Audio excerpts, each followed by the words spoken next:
A nossa proposta, gente, hoje é mais trazer os dados e abrir para debate. Então, o sucesso do que do nosso seminário depende muito da participação de vocês, das colocações. Não é um seminário apenas expositivo, porque o ICOM não é especialista nessa temática. A gente tem os especialistas aqui, né?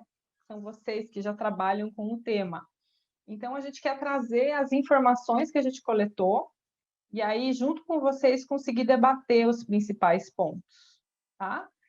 Então, o convite é participem, a gente vai ter, né, um momento de apresentação agora geral da metodologia dos sinais vitais, a gente vai ter uma participação do Daniel também, trazendo um pouco do histórico da lei da aprendizagem, e aí 3 blocos de dados, né? Eu vou apresentar os dados e eu vou abrir para a gente debater.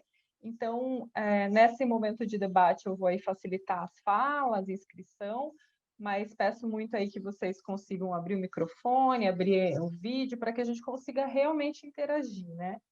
Então, tentar suprir um pouco a carência dessa presença com a gente conseguindo interagir bastante. Então, a gente agora, em outubro, dia 14 de outubro, lançou o nosso diagnóstico social participativo Adolescentes e Jovens no Mundo do Trabalho, Sonhos Compartilhados e Realidades Transformadas. Eu acredito que aqui todo mundo já conhece o ICOM, né? Mas a gente tem mais de 15 anos aí promovendo desenvolvimento comunitário em Santa Catarina, e a gente tem 3 eixos principais de atuação. Pode passar. Que é o conhecimento e articulação da comunidade, fortalecimento da sociedade civil organizada e estímulo ao investimento social privado. Os sinais vitais, ele entra no nosso primeiro eixo. Pode botar, Esther, que é o eixo de conhecimento. Então, o ICOM acredita que a gente tem que conhecer a realidade a fundo para que a gente consiga realmente transformar e acompanhar essa transformação. Então, o nosso objetivo com os sinais vitais, pode passar, Esther, é isso, né? Conhecer essa realidade, informar gestores públicos sobre as prioridades das cidades para que a gente influencie políticas públicas, engajar cidadãos interessados nessa temática e fortalecer os espaços de discussão também que já existem, estimular outros também, e pautar a agenda pública. Então, o ICOM quer produzir conhecimento para que a gente consiga realmente transformar a realidade. Nesse sentido, a gente já elaborou 9 diagnósticos sociais participativos, 8 sinais vitais, porque os sinais vitais têm uma metodologia específica, que é inspirada nas fundações comunitárias do Canadá, que é um processo participativo, né? Mas, ao total, foram 9 diagnósticos sociais. E eles já influenciaram políticas públicas. Então, influenciou o plano de metas da Prefeitura de Florianópolis, aí 2013, 2016, e a gente consegue ver algumas outras influências, inclusive nos projetos que as OSCs da nossa rede também escrevem. Então, a gente tem muito apreço por essa linha de atuação, e a gente tem alguns professores, pesquisadores fazendo parte de ICOM, inclusive a professora Paula também é uma delas, então a gente gosta bastante de gerar conhecimento, e um conhecimento que seja acessível também para os outros, né? Pode passar, Esther. Quem aqui estava no primeiro seminário de trabalho infantil? Se puder me dar um ok ali no chat, só para eu saber dos participantes. A Aline estava, Manuel também. Então, vocês já viram isso, né? Oi, Josiane, tudo bem? Seja muito bem-vinda. A doutora Paula não estava. Ok. Então, para quem já estava, eu vou repetir brevemente. Para quem não estava, acompanhar. Aqui só está um pouco dos passos da elaboração dos sinais vitais, que a gente levanta indicadores que já existem na comunidade, né, nos órgãos da administração pública, IBGE, enfim, vai atrás de outros também. E aí mobiliza especialistas para debater esses indicadores. A gente sistematiza isso num relatório e aí faz um design atrativo e publica. E a quinta etapa é a gente disseminar conhecimento. Então, vocês vão ver que em outubro, as redes sociais do ICOM, o site, a gente está falando muito sobre essa temática, estimulando reuniões, a gente quer que esses dados circulem, né? Porque não adianta nada a gente ter pesquisa e ir para a gaveta. Então, esse é o quinto passo aí dos sinais vitais. E aí, especificamente nesse tema da aprendizagem, esses sinais vitais, a gente aplicou uma pesquisa primária com as qualificadoras. Então, esse é um diferencial desse diagnóstico. De novembro de 2019 a fevereiro de 2020, a gente elaborou um questionário, né? Eu estou escutando alguns barulhos. E compartilhou com as qualificadoras, convidando elas a participar das pesquisas. Então, a gente teve 12 organizações qualificadoras, entre OSP, Sistema S, Escola Técnicas, que responderam o questionário. Então, ele não tem caráter censitário, mas ele representa a percepção dessas 12 organizações e os dados dessas 12 organizações. Então, depois a gente tabulou os dados e aqui a gente está apresentando. Para quem está chegando agora, eu peço para que se apresente no chat, por gentileza, o nome e a instituição, a função, para que a gente possa se conhecer. Acho que só a Vera que chegou depois. Isso? Então tá. E a gente elaborou um vídeo também curto com os principais resultados dos sinais vitais. Algumas pessoas já viram, mas como é de 3 minutos, eu vou pedir licença para quem já viu para a gente apresentar de novo, para aqueles que não estiveram na primeira oficina. Tudo bem? Então vamos lá.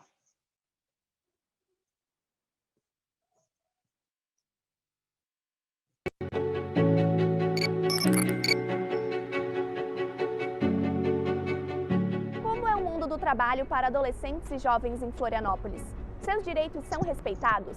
Em que áreas atuam e quanto ganham? Qual o papel das organizações, das empresas e da comunidade na geração de oportunidades para esta população? Foi para responder a estas perguntas que o ICOM elaborou os Sinais Vitais Adolescentes e Jovens no Mundo do Trabalho. Nesta 9ª edição do Diagnóstico Social Participativo publicado pelo ICOM, apresentamos o contexto em que essa população está crescendo.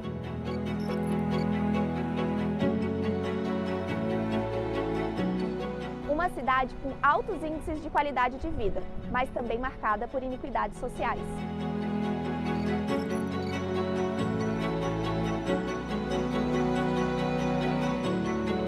Descobrimos que 1 a cada 4 trabalhadores formais da cidade é jovem. No entanto, a inserção dessa população no mundo do trabalho é marcada pela informalidade, baixa remuneração e discriminação por gênero, raça e território. Na capital, com o maior índice de desenvolvimento humano do país, o trabalho infantil ainda é uma realidade a ser enfrentada.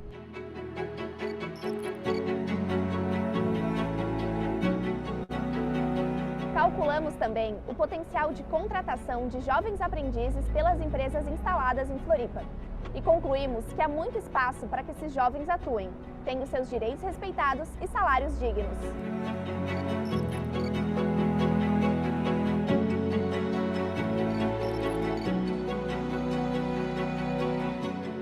Esta edição dos Sinais Vitais traz ainda um capítulo dedicado à Ilha da Tecnologia. Mostramos como esse setor está crescendo e como as empresas e os polos de tecnologia estão geograficamente próximos de áreas de vulnerabilidade social.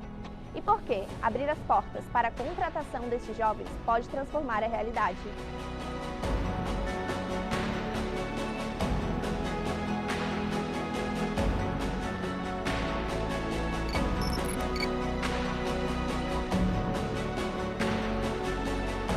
Adolescentes e jovens compartilharam conosco os seus sonhos.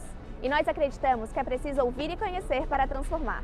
A gente é o futuro, a gente tem que tentar fazer o máximo pra gente melhorar. Você pode pensar nos outros, que você pode fazer outra coisa pelo mundo melhor. Porque o mundo é dos jovens agora.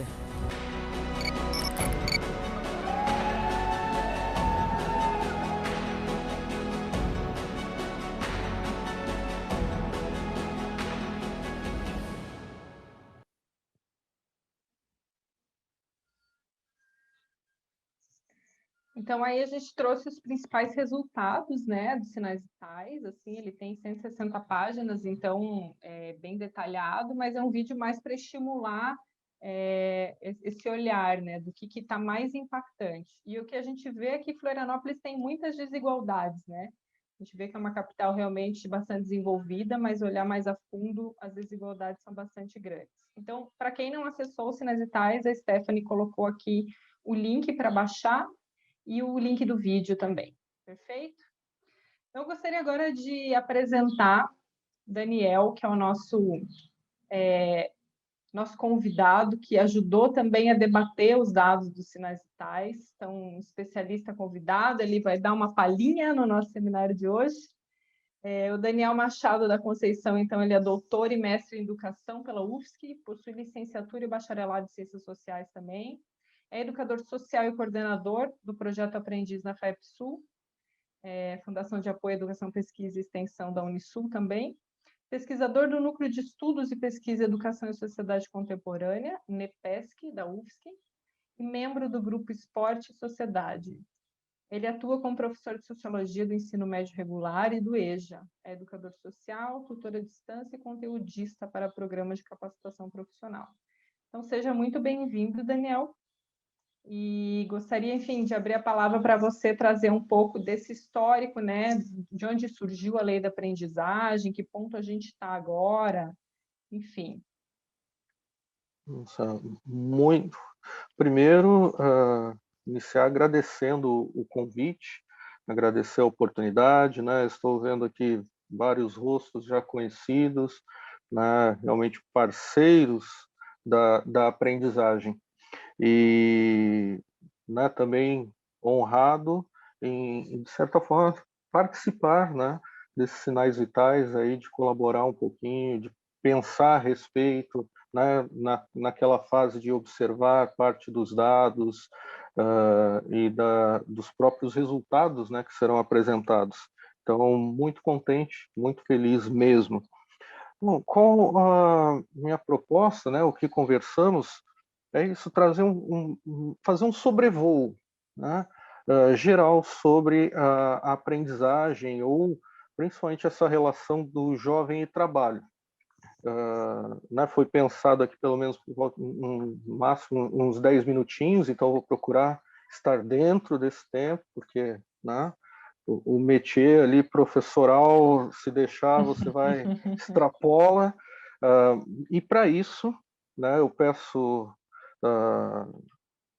a compreensão, até estipulei, eu gosto muito, é uma prática, né, eu escrevi brevemente um texto, então eu vou trazendo essas observações, esse sobrevoo, para entender talvez parte do desenho histórico, né? Tem algumas outras informações, outros elementos, mas pelo menos uma espinha dorsal, assim, e principalmente para a valorização da própria lei da aprendizagem, porque ela é um diferencial, porque essa lei agora, já estamos em outubro, né? Em dezembro vamos estar aí completando 21 anos dela, mas ainda subutilizada, né? Então, compreender um pouquinho esse processo e apresentar a todos.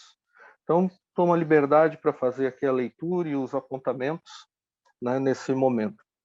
Então, com relação aos jovens e às crianças inseridas em fábricas, em indústrias, um tripé de reivindicações, isso trazendo o olhar da construção de nossa sociedade moderna, né, pensando desde lá do momento na Europa, todo o processo de industrialização. E ali surge um tripé de reivindicações contínuo, que é jornada de trabalho, tempo de escola e condições de trabalho.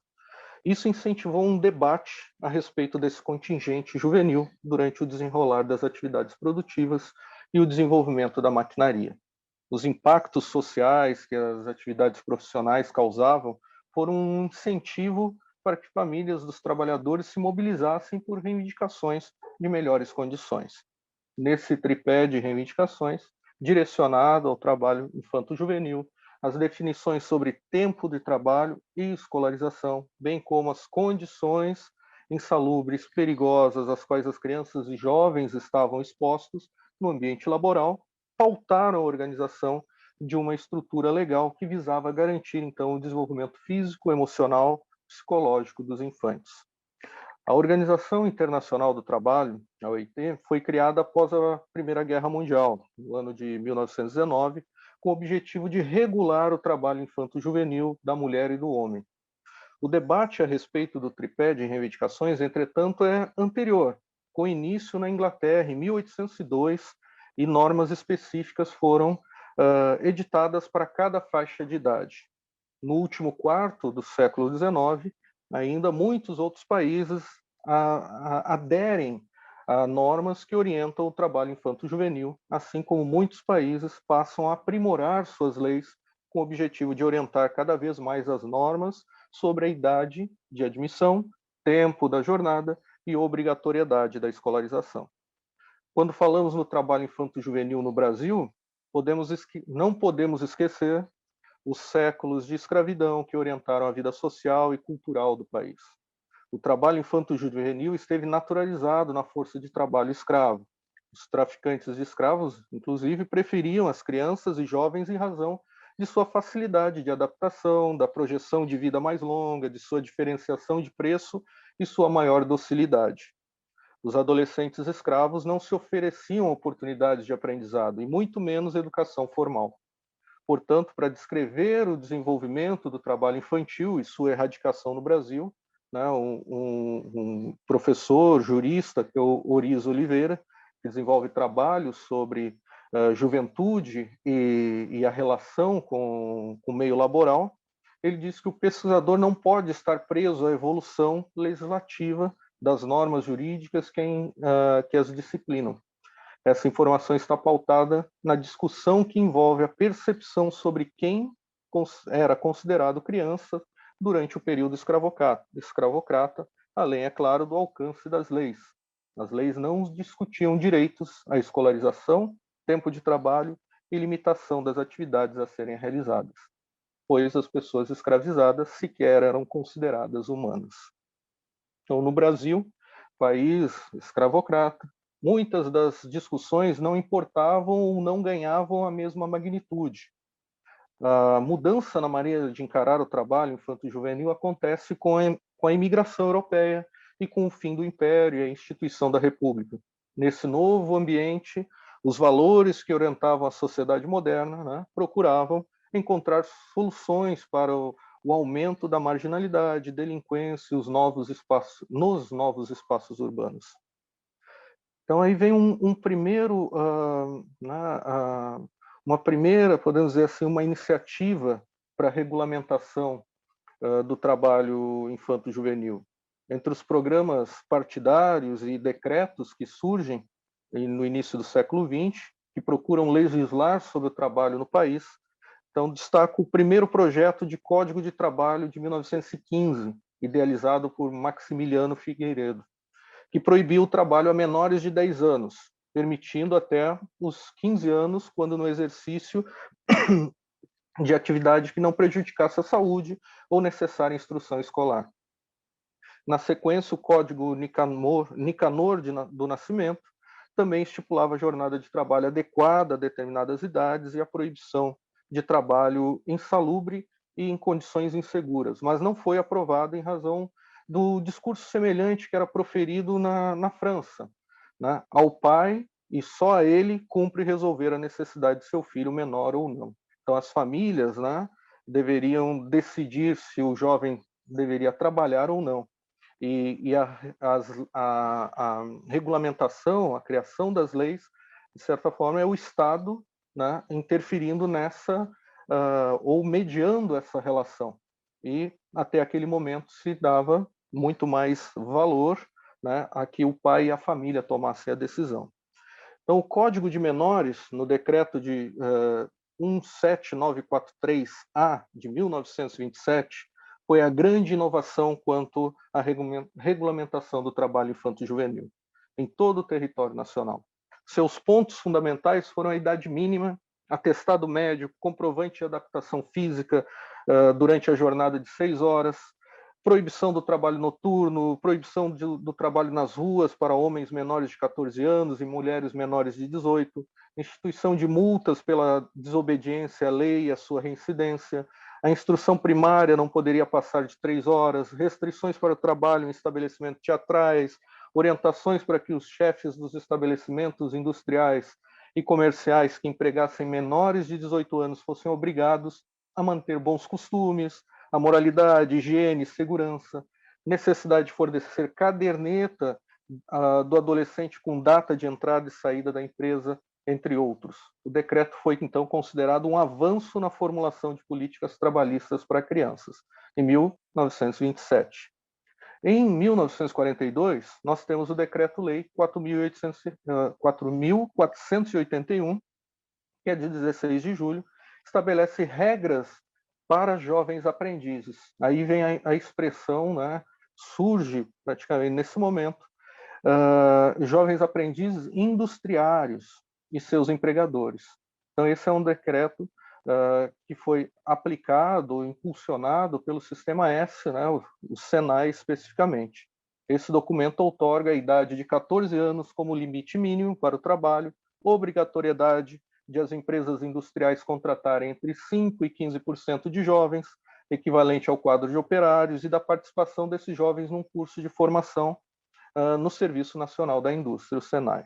Outras obrigações estipulavam que o jovem deve ter concluído o curso primário, ter aptidão física e mental, não sofrer com moléstias contagiosas e estar vacinado, e que frequente o curso de formação em seu horário de trabalho.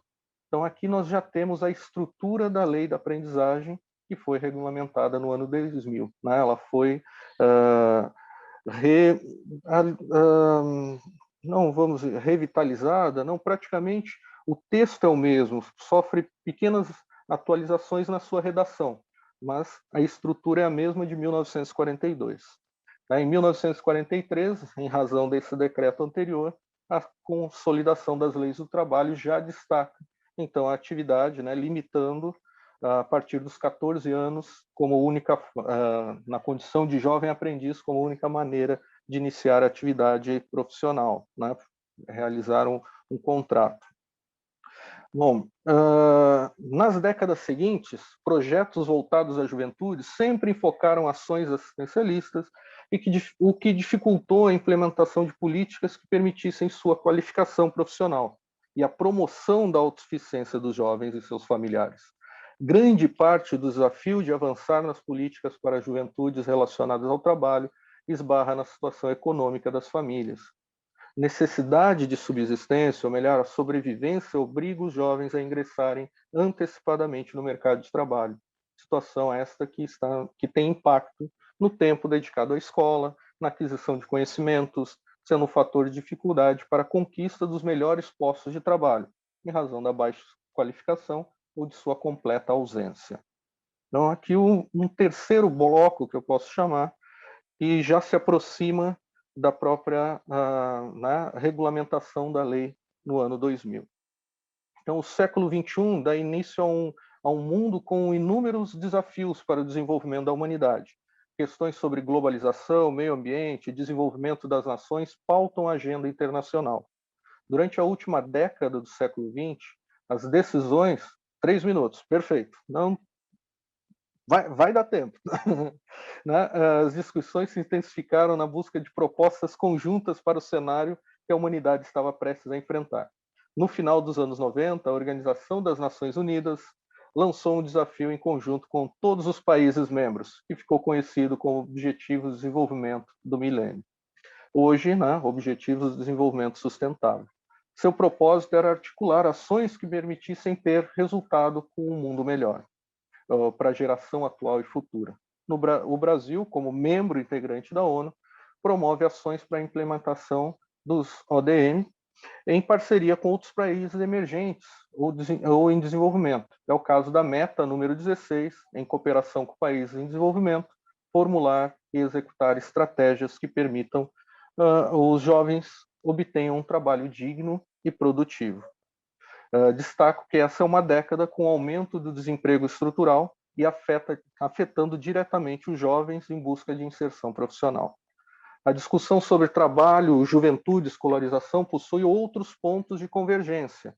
Um deles está ligado à internacionalização da educação, com a promoção de uma formação voltada para o mundo do trabalho.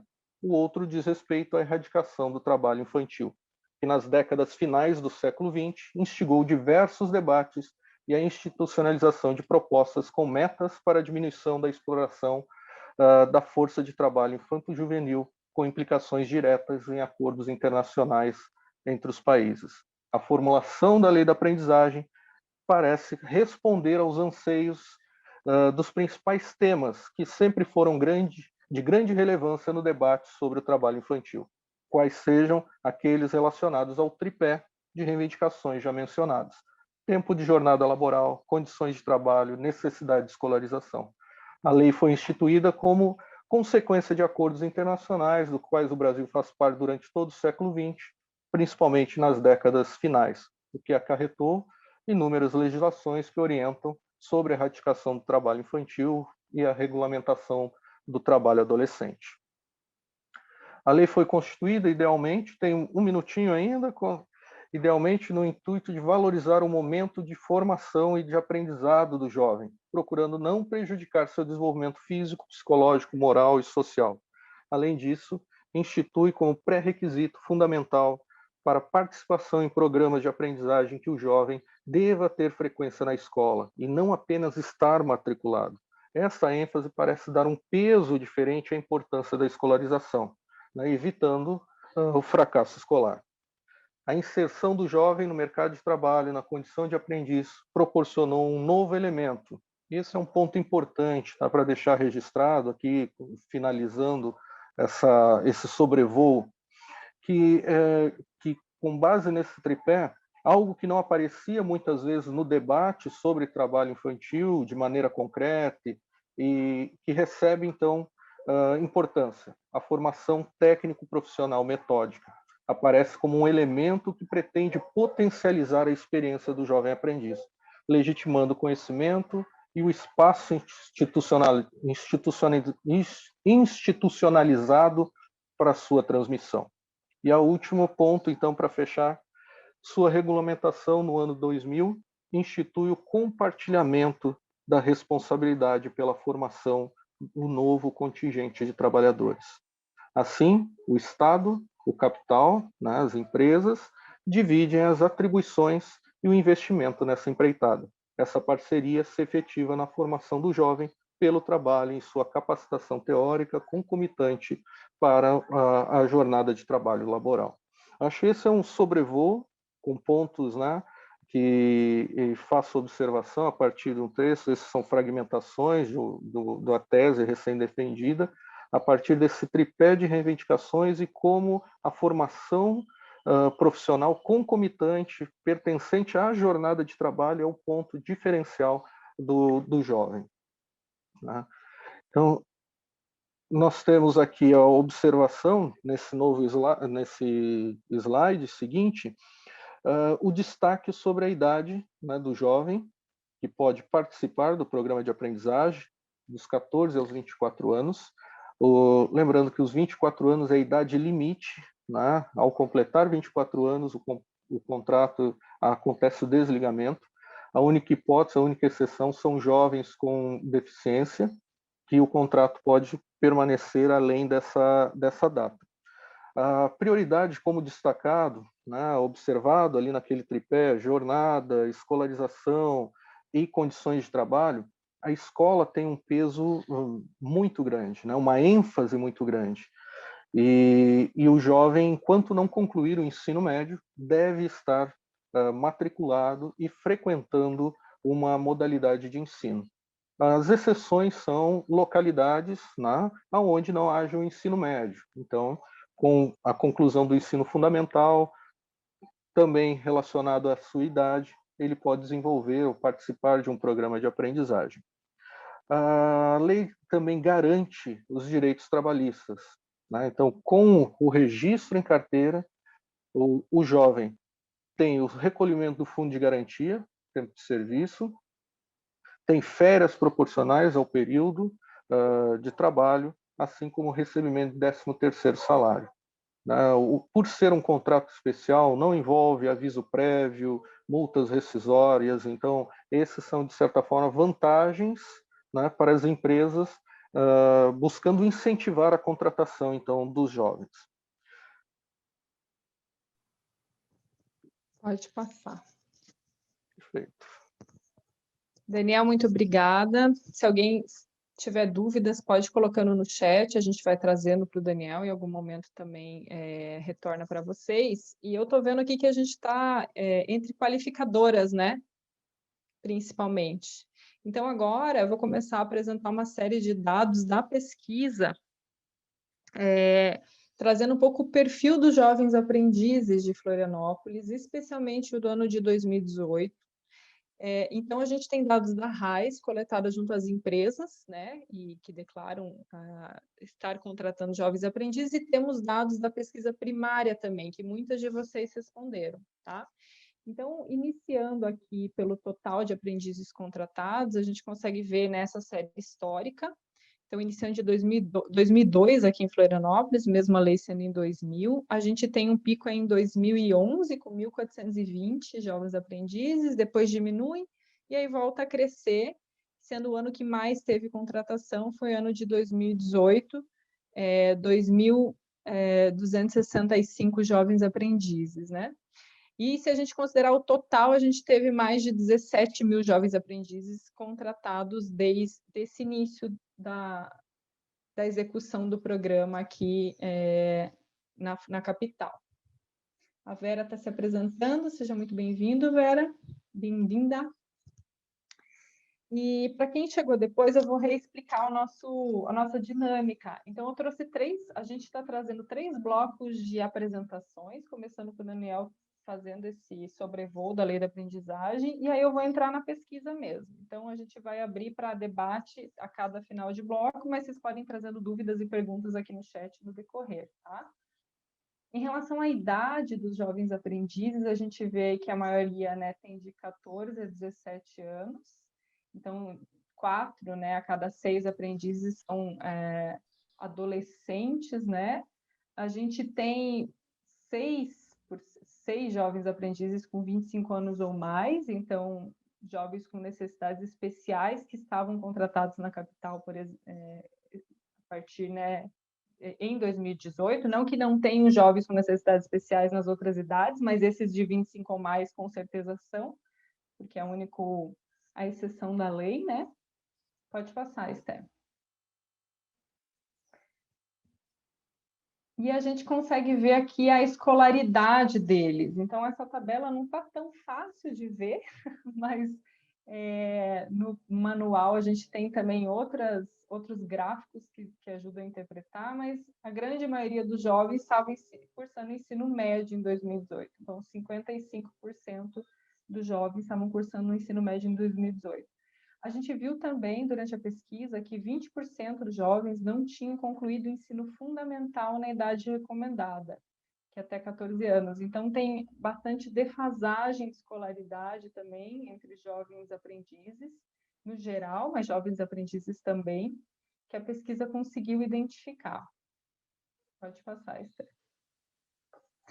E aí, então, trazendo esse panorama do perfil dos jovens, a gente quis saber também em que setores eles trabalham, né? Trabalhavam na capital em 2018. E a gente tem aí o setor dos serviços administrativos, como auxiliar de escritório, assistente de administrativo, enfim, escriturário de banco, almoxarife, como que mais emprega, com 78%. A gente tem o comércio, né? Serviços, vendedores de comércio também com 15%. Trabalhadores da área de produção, então, embalador, pedreiro, enfim, de edificações, 5%, e técnicos de nível médio com 2%. Então, a capital se destaca muito na contratação de aprendizes para trabalhar em setores administrativos. Pode passar, Esther. A jornada de trabalho, a grande maioria dos contratadores contratam jovens com até 20 horas semanais, né? Então, a gente tem aí 78% dos jovens aprendizes contratados com uma carga horária de 16 a 20 horas. Então, dá mais ou menos de 3 a 4 horas por dia. E a gente tem também, né, 19% de 21 a 30 horas e 2% de 31 a 40 horas. É interessante olhar essa jornada de trabalho para a gente entender também os salários dos jovens aprendizes. que influencia diretamente, né? A gente viu, então, que a grande maioria recebia em 2018 o salário mínimo era R$ 954, então recebia de meio a um salário mínimo. As médias não dizem muita coisa, mas a média do salário dos jovens aprendizes em 2018 na capital era de 648, então eles estavam recebendo 7,64 por hora de trabalho. Não sei se vocês já têm esses dados, né, de anos anteriores, que conseguem lembrando e também fazendo comparações, mas isso é interessante a gente ter esses registros para ir vendo se esses salários têm aumentado, diminuído. O nosso recorte foi 2018, que foi o dado que a gente coletou com a pesquisa, né? Setores que mais pagam, então, salários acima de um salário mínimo: auxiliar de escritório, escriturário de banco e assistente administrativo. Então, os setores de serviços administrativos, que são também os que mais contratam, por isso até que o salário médio está com 648 dentro dessa carga horária até 20 horas. E aí os serviços que menos pagam são os voltados aí para o comércio, o varejista, né? Repositor de mercadorias, então serviços aí mais braçais que têm salários menores. Deixa eu só dar uma olhada aqui.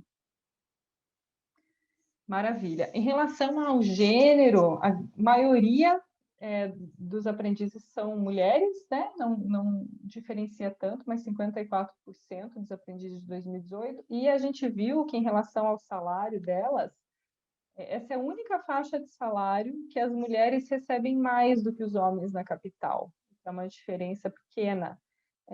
Quando os cargos vão aumentando, a diferença de salário entre homens e mulheres na capital também vai aumentando, com os homens sempre ganhando mais. Claro que aqui nos Sinais Vitais a gente está trazendo especialmente dos jovens, por isso que eu trouxe só a média de salário aqui dos adolescentes e jovens, mas isso é um dado interessante para a gente entender as desigualdades de gênero na capital, né? Como elas vão se reproduzindo e por que isso acontece daqui para frente, né?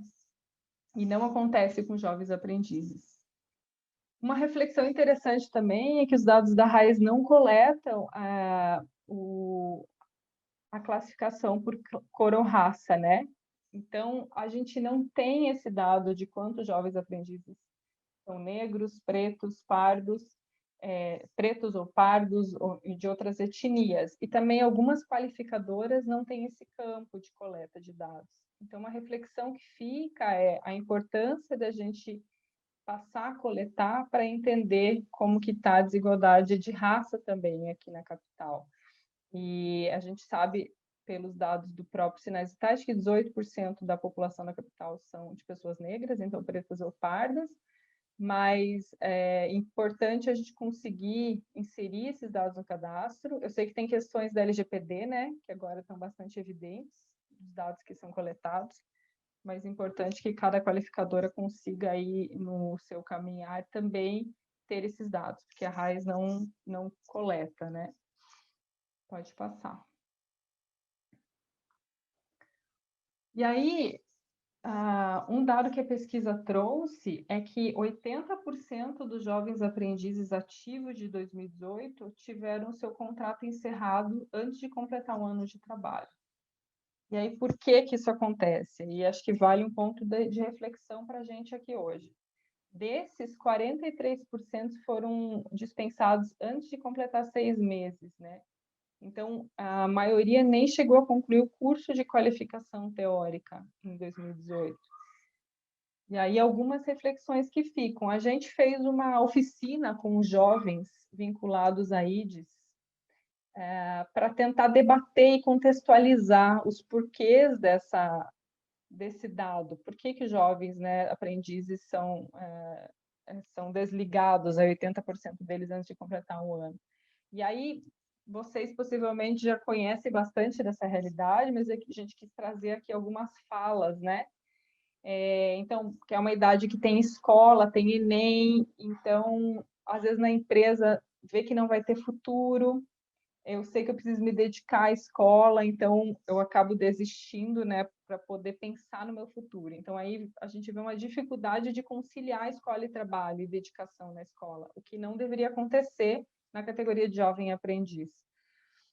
E também essa questão de não identificação, às vezes, com o próprio trabalho e de falta de reconhecimento, né? Então, aqui ele fala, ó, na minha empresa me vem como menor aprendiz, nem sabem meu nome, me chamam de aprendiz. Então, outra questão, né? Eu trabalho em um setor, eu fui emprestada para outra. Aí, quando cheguei, me deram uma tarefa que não era de jovem aprendiz, era tarefa de colaborador. Então, isso acontece bastante, esse é um ponto bem crucial de debate, né? Importante de debate, esse desvio de tarefa, essa falta de cuidado com a legislação, com os cuidados necessários para o jovem aprendiz. Então, como a gente garante com que esse programa continue, né, sendo efetivo e que o jovem realmente faça as tarefas para aqueles que ele foi contratado, né? Pode voltar, Estel, eu quero só ler mais uma fala ali, que eu achei interessante. E aí, essas tarefas repetitivas, então, todo dia eu faço a mesma coisa, né? Então, como a empresa consegue se preparar melhor também para receber esses jovens? E aí, aproveitando agora para abrir para discussão um pouco desse perfil, eu sei que foi uma apresentação breve de perfil e mais trazer alguns dados. Nos sinais vitais a gente tem mais dados, mas a gente selecionou o que a gente achou de principal. Que reflexões que surgem a partir desses dados, né? Da idade dos jovens, do número de contratados, gênero, salário, a questão da contratação, 80% se encerrar antes de um ano. Então, o que fica evidente para vocês, né? Que a gente precisa debater. Então, eu queria agora abrir aqui as falas. A gente vai ter de 10 a 15 minutos de debate. Então, quem quiser trazer que reflexões que surgiram, por favor, ou levantem a mão, ou se inscrevam no chat para eu poder ir facilitando aqui o debate. Então, a gente tem aqui, eu não vi no chat, né, Manuela? Eu fui estagiária no ensino médio no Badesc em 2015 e recebia R$ 478. E qual era a carga horária, Manuela, que você fazia, né? E também a Mariana trazendo que jovem aprendiz é sinônimo de mão de obra barata. Exatamente, essa é uma reflexão também, super importante. Oi, boa tarde, né? Eu sou a Emanuela, você me fez ali a pergunta, eu já vou aproveitar e já vou fazer uma fala. Eu sou estagiária atualmente, né, no curso de serviço social, e eu vou complementar um pouco a fala ali da Mariana, de que jovem aprendiz é sinônimo de mão de obra barata. Isso é uma das coisas que a gente levanta bastante no curso, porque, querendo ou não, para entrar no mercado de trabalho, você tem que ter noção de que é um espaço de aprendizagem também, e não só trabalhar lá, né? Você tem que ter esse equilíbrio entre a aprendizagem e o trabalho, mas isso, claro, dentro do estágio obrigatório, né? E eu lembro que eu fui estagiária no IDES mesmo, foi lá que eu tive contato com assistentes sociais e foi lá que eu decidi fazer serviço social mesmo. E eu acho que é um trabalho fundamental, eu fico impressionada com a articulação que teve lá dentro na época, né? Era em 2015, e o como isso modifica a história dos jovens que estão lá dentro. Eu acho fundamental esse trabalho. E, infelizmente, eu tive que quebrar o meu contrato na época. Eu fiquei um pouquinho menos de 6 meses, mas foi por problemas familiares mesmo. E é realmente uma fase bem conturbada, né? Da adolescência ali, tentar conciliar com o trabalho, estudo, família, hormônios. Então, acaba sendo uma fase muito importante, mas também uma fase bem complexa. E eu quero agradecer muito por esse espaço que vocês estão proporcionando, assim, eu tô achando incrível os debates, os conteúdos que vocês estão trazendo, eu quero parabenizar mesmo. É isso. Muito obrigada, Emanuele, pela sua declaração aqui. E acho que ela abre um debate, assim, né? E Enfim, quem mais quer trazer, colaborar? Está aberta a fala. O que mais chamou a atenção? Que reflexões se ficam desses dados de perfil de jovens de 2018? Talvez vocês já, como estão nas qualificadoras, acompanhem um pouco mais essa realidade, né? Por enquanto, talvez não teve tantas novidades, mas uma pergunta é: por que os jovens são desligados, né? Antes de completar um ano? O que acontece nessa dinâmica? Cissa, eu vou trazer a minha lembrança de quando a gente fez a oficina com os jovens aprendizes lá na IDES, né, para debater esses dados. Então, essa foi uma pergunta que a gente trouxe para eles, né? Por que os contratos serão encerrados antes de 6 meses e tal? E eles trouxeram aqueles apontamentos da falta de identificação com o trabalho. Mas me chamou muito a atenção também quando a gente conversou com eles sobre as motivações que eles tinham para entrar no mundo do trabalho, assim, né? Então, tem a questão da necessidade em casa, assim, né? De você precisar ajudar a família. E também muitos deles, assim, falando do quanto eles queriam ter uma certa independência financeira dos pais. Então, tipo, quero comprar um tênis, não quero estar pedindo para minha mãe, eu entendo que ela não pode, tal, sabe? Então, de um lado, eles têm uma motivação muito forte para iniciarem a trabalhar cedo, né, e de maneira regular, como jovens aprendizes, o que é ótimo, né, porque para não entrarem na informalidade no trabalho infantil. E, por outro, antes de 6 meses, eles desistem, porque o trabalho não é atrativo bastante para manter esses jovens ali, né? E aí eu imagino a frustração deles, né? Porque assim, o salário não é o suficiente para manter eles ali, porque é baixo, a gente viu que a média em geral é baixa, né?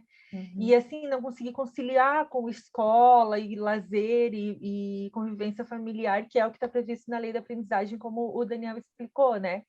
Aí acaba, o que eu fiquei pensando putz, um jovem desse acaba indo para a informalidade, porque pode fazer um bico no fim de semana, né? Que aí fica mais fácil de conciliar do que o próprio programa de aprendizagem. Isso me deixou bastante chateada naquele momento, assim, né? Ouvindo isso e tentando entender essa realidade, assim.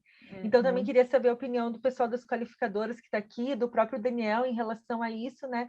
Sobre o que pode ser feito, assim, e assim, por todos nós, não estou falando só pelas empresas, né? Mas por uma reflexão mesmo, para que isso seja mais atrativo para esses jovens aprendizes, para que eles não precisem desistir, sabe? Para que fiquem ali e consigam construir uma carreira, né?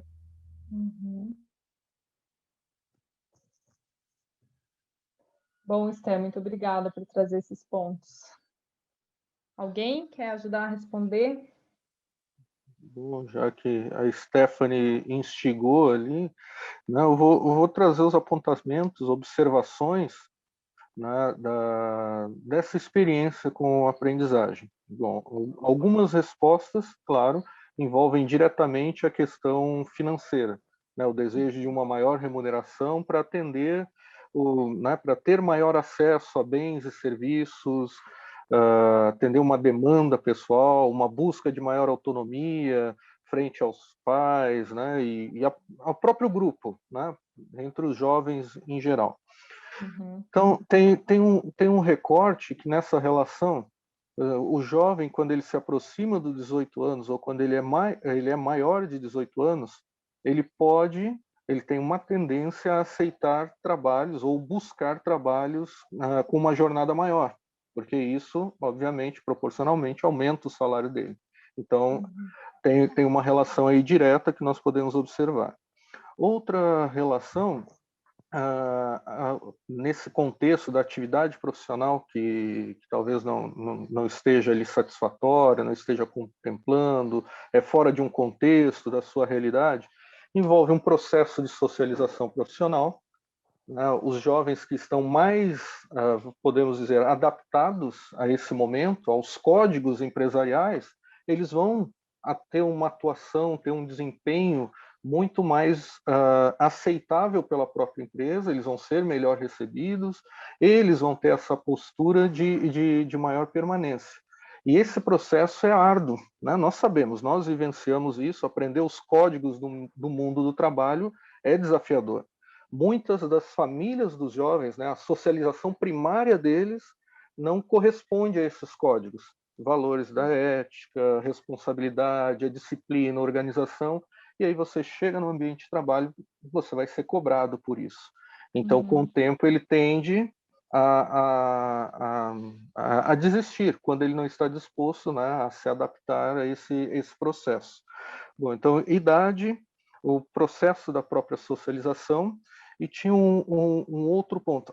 E um segundo ponto, que seria esse recorte, né, dos 43% que desistem, qual seria o recorte das ocupações, né, que eles estão desempenhando, a empresa que desempenha, pois a experiência, e de novo, aí é a observação, jovens, por exemplo, numa empresa multinacional em que as condições são muito favoráveis, que ele, né, inclusive recebe benefícios como alimentação e outros, tendem a reter esse jovem, né, por mais tempo no contrato, comparando com outras empresas que estariam numa condição mais precária, até mesmo de atuação, aí a desistência acontece por não ter esse engajamento, envolvimento e outros fatores. Então, esse é um pouquinho, né, pelo menos 3 pontos que podemos jogar aí e trazer para contribuir nesse processo do porquê os jovens tendem a desistir.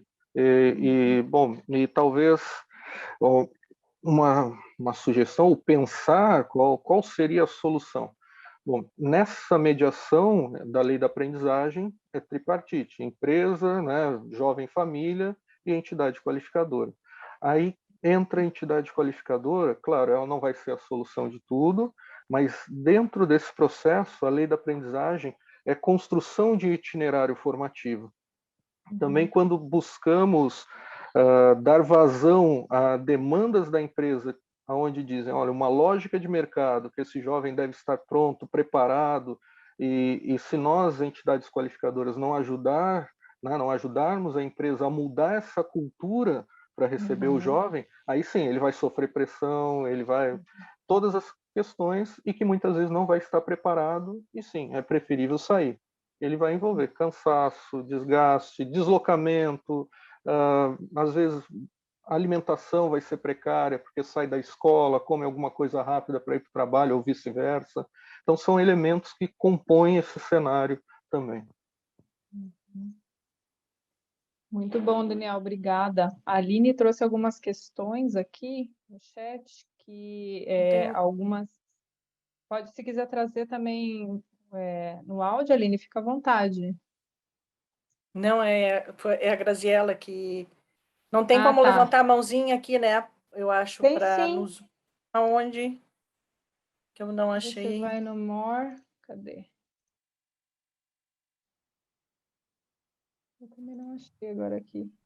Mas você pode colocar seu nome aqui no chat e aí a gente vai abrindo fala. Eu só vou trazer um pouco o que a Aline trouxe aqui, é que tem uma questão também de efetivação, às vezes, né? Então, a gente não consegue saber quanto desses 80% é desistência e quanto é efetivação. Então, isso é um ponto de reflexão até para as próximas pesquisas, né? Demandas pessoais, busca por outras oportunidades com maior remuneração, adaptação à rotina de trabalho, né? Dificuldade de conciliar. Isso eles também trouxeram bastante.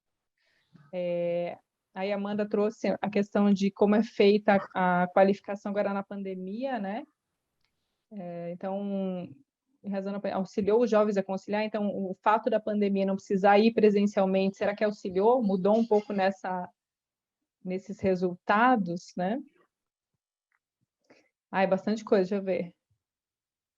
E a Aline também trouxe a questão das empresas terem essa visão de jovem aprendiz enquanto colaboradores. Infelizmente, ainda empresas veem jovens como mão de obra barata, exatamente. Então, que ações são feitas ou podem ser feitas pelas qualificadoras para trabalhar essa sensibilização com as empresas? Então, o que você já tem feito para conseguir sanar essa dificuldade, né? Eu não estou conseguindo acompanhar tudo que está no chat, mas, Aline, se você quiser complementar, fica à vontade. E eu vou abrir a fala, então, para a Graziella agora. Eu acho que a Aline está sem áudio, ela falou.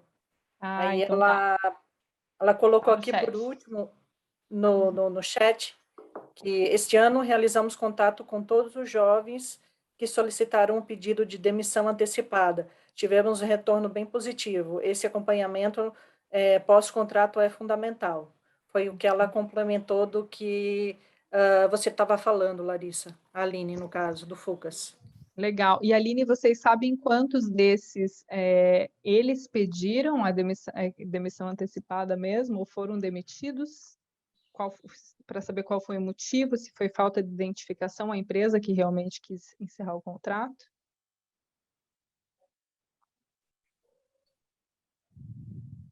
Ela perguntou se é desses que fizeram o contato, né? São desses Isso. que eles... Uhum. Foi solicitação dos solicitação próprios jovens. Próprios jovens, Tá. Então tem uma questão bastante de identificação com o cargo, né? De conseguir realmente conciliar. Fica à vontade, Graziela.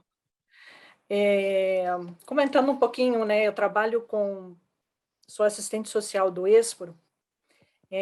Nós não somos uma, né, instituição que tem um número grande de jovens aqui na Grande Florianópolis, né, em Florianópolis, mas nós estamos trabalhando para isso, né? E o que eu vejo com muita importância que a gente começou, né? Está começando aqui do micro, né? Para a gente poder ir para o macro. Os nossos jovens, a gente identifica a questão de, geralmente, se solicita, né, desligamento, é por causa da questão da efetivação, como a Aline falou, mas nós temos algumas tratativas que nós realizamos quando a empresa parceira, né, de repente faz uma solicitação para a gente. Então, nós sempre temos o costume de realizar a visita técnica na empresa para estar acompanhando esse jovem, saber como é que está o desenvolvimento, o desempenho dele, estar conversando, né, com o gestor desse jovem na empresa sobre a lei da aprendizagem, né, se eles entendem qual é o papel do jovem ali dentro da empresa, né, que eles estão ali mesmo para aprender, né? Então, são situações que chamam a nossa atenção, né, nesse sentido. Então, a gente tem agora, né, menos por causa da pandemia, mas antes da pandemia nós estávamos bem fortes junto às empresas nesse sentido. Além disso, a gente pega muito também a questão da família, né? A maioria dos nossos jovens são maiores de idade, né? Mas do mesmo jeito daí mas por que vocês querem falar com a minha família? Por que vocês, né? Eles nos questionam o porquê. Vocês estão participando de um programa, né? Esse programa nós temos várias ações que são realizadas. Então nós realizamos o acompanhamento de vocês, tanto aqui na aprendizagem teórica, quanto lá na empresa na prática, né? Então, eu acho que esse contato direto, família, jovem, parceiro, né? Eu acho que a gente pode estar engrandecendo muito, né, essa questão da aprendizagem, né? E principalmente ainda os jovens entenderem também, né? Sou jovem aprendiz, né? Porque eles não podem, tem a questão da mão de obra barata, né? Então eles não podem, eles têm que se posicionar, né? E conversar sobre o assunto dentro da empresa, né? E trazer para nós, para que a gente possa tratar. Então, quando a empresa, por exemplo, solicita um desligamento, aí a gente verifica se o jovem tem tratativa de faltas, né, tanto na teórica quanto na prática, se o jovem tem alguma orientação socioeducacional ou orientação profissional, para daí nós chegarmos também na empresa, fazer a visita técnica e identificar o que está acontecendo, né? E muitos desses desligamentos nós conseguimos reverter, porque às vezes falta esse jeito de as pessoas olharem, tanto o jovem quanto também a empresa, e aí nós aqui, enquanto instituição, fazermos esse olhar todo diferente, né, voltado ali para um todo, né? Eu acho que isso dá um resultado muito bom, né? Então, nós temos aqui crescer, né, na questão das empresas, né, para que a gente possa dar oportunidade para mais jovens. A gente tem uma lista, né, uma demanda reprimida grande, eu acho que assim como as outras instituições também, né? E a gente está aí para trabalhar, né? E eu acho que as empresas, nós precisamos pegar muito forte junto às empresas, porque as empresas têm que estar entendendo que não estão cumprindo somente uma cota, né? Que ali estão lidando com pessoas trabalhadoras como qualquer outra, né? Tem regras como tem para todos, mas diante a CLT, né? Então, está falando mais nisso, debatendo mais disso junto com as empresas. Né? Eu acho que a gente tem que fazer um trabalho forte em cima, né, dessas situações. Tá? É só uma reflexão para nós todos aí, a gente está podendo, né, trabalhar junto nesse sentido, né, e nos auxiliando. Muito bom. A Stephanie lembrou de uma adolescente, né, que a gente ouviu no Nicom, que eles queriam que ela fizesse uma atividade de uma colaboradora, na verdade. E ela disse que não ia aceitar porque ela aprendeu na qualificadora os direitos dela. Então, a importância dessa aprendizagem, né? O que até onde eles podem ir, como que o jovem e o adolescente lida com essa demanda que vai além daquilo que está sendo acordado no contrato de jovem aprendiz, né? Então, são várias situações que o jovem tem que aprender a lidar e que as qualificadoras são essenciais nesse sentido, nessa intermediação, né? A Paula também, a professora Paula colocou uma questão da pandemia, né? Fico me perguntando também em que medida as mudanças mais macro, o mundo do trabalho e vínculos e formas de trabalhar em função da pandemia, né, das mudanças tecnológicas e da regulação do trabalho, também afetam os jovens e as condições de mercado.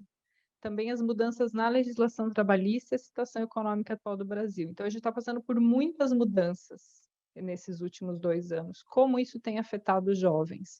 Então, acho que esse é um ponto que a gente queria abrir para debate também, que é a pandemia. Mas aqui, né? A professora Paula também viu algumas reportagens sobre programas sendo adotados por empresas para trabalhar com questões de diversidade entre os trabalhadores. E chamou a atenção o que o Daniel comentou sobre a cultura organizacional. Muitas vezes distante do que o jovem vive e espera, e também diferente na prática do que a própria organização diz que faz ou gostaria de fazer. Vi uma pessoa dizendo que não basta contratar pessoas diversas sem trabalhar questões organizacionais no dia a dia, debater mudanças práticas arraigadas. A gente tem os depoimentos, professora Paula, das empresas de tecnologia no desafio de contratar jovens aprendizes. Então, eu vou trazer até algumas falas nesse sentido, assim. Como não é só ações afirmativas, por exemplo, para que aumente a quantidade de negros dentro da empresa. Uma empresa tem que estar preparada para isso, né? Aumentar a quantidade de mulheres, por exemplo, quando se olha para a parte mais técnica, ou mesmo no setor de tecnologia, em que as mulheres são minoria, né? Então, o que você faz para que elas realmente fiquem, não só entrem? Então, acho que isso também vale para jovens aprendizes de setores, de áreas vulneráveis, né? Como eles lidam com essa perspectiva, até com a falta de identificação, com o incômodo, com a vergonha, enfim, de estar naquele ambiente. Mais alguma fala sobre essa temática do perfil dos jovens até aqui e das rescisões até 1 ano? Se não tiver, eu vou para o segundo bloco. Pode ser? A gente pensou em não dar intervalo. Como vocês estão com isso? Em continuar, porque são 2 horas de oficina, né? Então, alguém se opõe?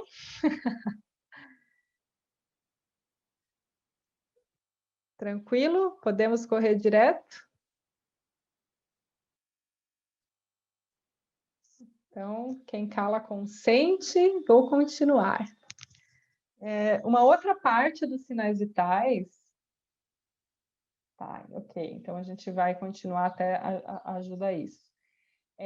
Trazer um pouquinho do papel das qualificadoras, e mais do que papel, porque vocês já sabem muito bem o papel de vocês, é o perfil das qualificadoras. O que a gente conseguiu identificar com a pesquisa? A gente viu que tem 18 organizações habilitadas para atuar como qualificadoras em Florianópolis, sendo que 10 são OSCs. Então, a importância das OSCs nesse contexto, né? A legislação diz que, preferencialmente, os programas de jovens e aprendizes deveriam ser operacionalizados pelo Sistema S e suplementarmente pelas OSCs e escolas técnicas, mas na capital a gente vê que isso não é bem assim, que as OSCs têm um papel fundamental. Tendo em vista isso e também o perfil dos inscritos, a gente trouxe um pouquinho mais dos dados voltados para as OSCs. Pode voltar lá, Esther, por favor, no slide anterior. Então, a gente vê aí que 61% dos atendimentos aos jovens aprendizes acontecem pelas OSCs, o Sistema S atende uma demanda de 38% e as escolas técnicas respondem por 1% dessa operacionalização e atendimento dos jovens aprendizes. Pode passar. Então, das 10 OSCs cadastradas que poderiam atuar e habilitadas para atuar com o programa, apenas 8 estavam ativas em 2018. Então, a gente tinha 2 inativas e das escolas técnicas, apenas uma estava ativa. Então, a gente tinha uma diminuição aí em 2018 das qualificadoras hábeis a operacionalizarem o programa. Em relação aos cursos, aqui a gente tem um panorama de todos os cursos oferecidos pelas OSCs, né? Então, são cursos ali na parte de aprendiz assistente administrativo, auxiliar de escritório, o arco ocupacional, que é um similar assistente administrativo, aprendiz de logística, aprendiz de comércio, almoxarife, repositor de mercadorias, aprendiz de alimentador da linha de produção, embalador à mão, serviços bancários, atendente de lanchonete, atendente de farmácia, recepção, teleserviços, e aí alguns voltados mais para a área tecnológica, que é operador de computador, e aprendiz em tecnologia da informação. Então, esse foi o total de cursos diferentes que a pesquisa identificou.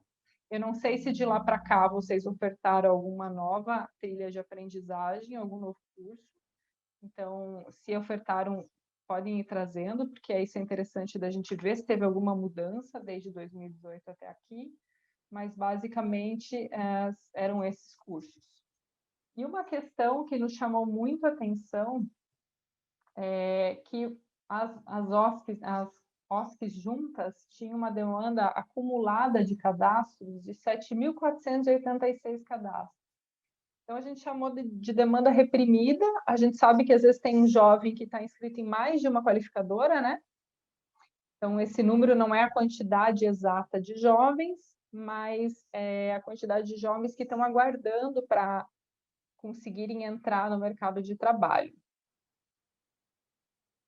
E, em relação ao perfil dos jovens atendidos pelas OSCs, aqui a gente tem também um panorama geral, e eles têm predominantemente entre 14 e 17 anos, a maior parte estuda em escola pública, e a gente já viu que grande parte também é do gênero feminino, né? Não tem tanta diferença, mas tem mais mulheres, mais meninas.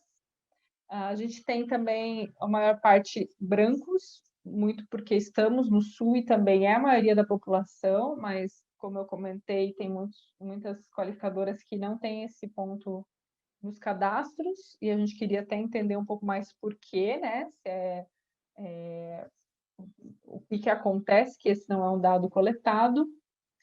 Em relação ao rendimento familiar das famílias dos jovens aprendizes, então, temos aí entre R$ 468 de renda familiar e R$ 1.874 de renda familiar, com uma amplitude, mas temos 7% dos jovens aprendizes que declararam que a família não tem nenhum rendimento e 0,5% de jovens que têm deficiência, né? Então, esse é um pouco do panorama do perfil do jovem atendido pelas OSCs. Pode passar, Esther.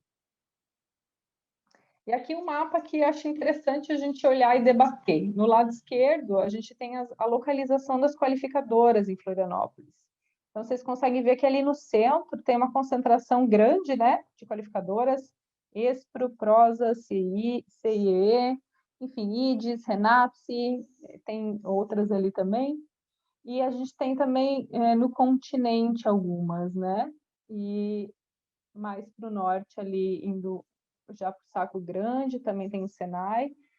Se a gente olha os bairros que esses jovens aprendizes moram, a gente vê que tem uma concentração ali também em Canasvieiras, Saco Grande, Itacurubi, Então, será que a gente está com uma distribuição que está facilitando, né, o deslocamento desses jovens? Ou a gente teria que olhar para isso também como território de forma conjunta e pensar em outros hubs, em outros centros para que seja facilitado esse deslocamento? Ou isso também no contexto da pandemia, né, essa territorialização já não está tão necessária? Então, esse é um debate também que seria interessante a gente ver aqui. Pode passar, Esther.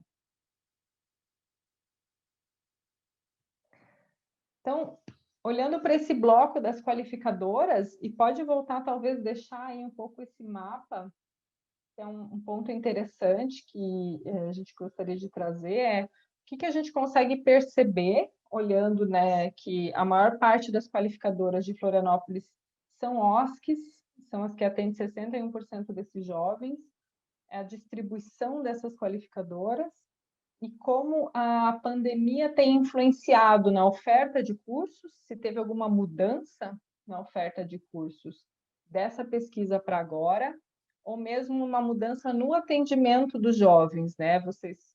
Quais são as alterações, né? O que aconteceu de lá para cá, os desafios, os avanços que vocês conseguem ver como qualificadoras aí na operacionalização do programa Jovem Aprendiz. Então, o debate está aberto. Queria escutar um pouquinho vocês sobre essa influência da pandemia nesses dados. Talvez dá para tirar o slide, Esther, para a gente se ver um pouco melhor.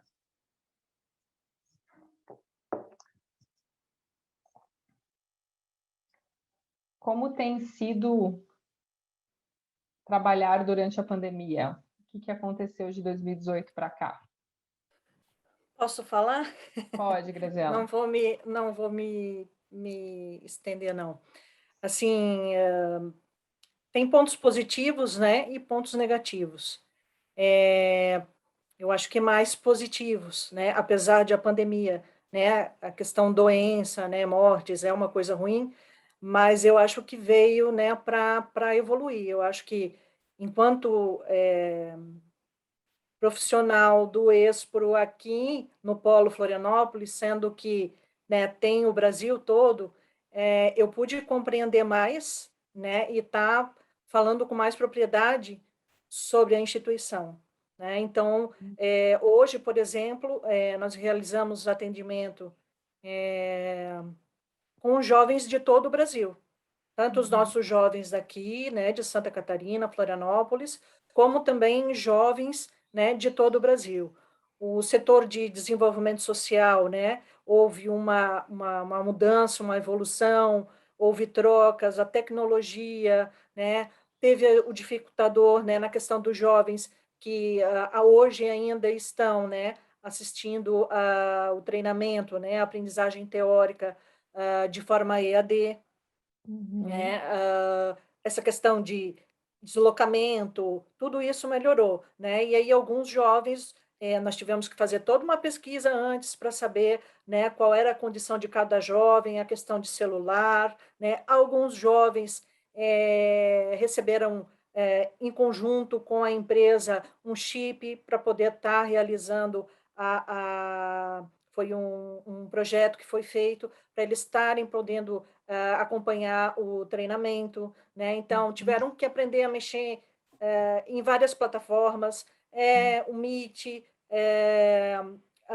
uma plataforma própria do Expo, do portal EAD, Teams, né? E assim por diante. Eu acho que houve muito desenvolvimento, tá? E falando na questão de aprendizagem, né, de presença, né, tudo isso era novo, né, eu acho que está sendo bastante positivo, sabe? Os jovens têm participado, claro que a gente tem que né, ter dinâmica, ter metodologia, né, para estar aprendendo esse jovem, para estar essas horas, né, conosco.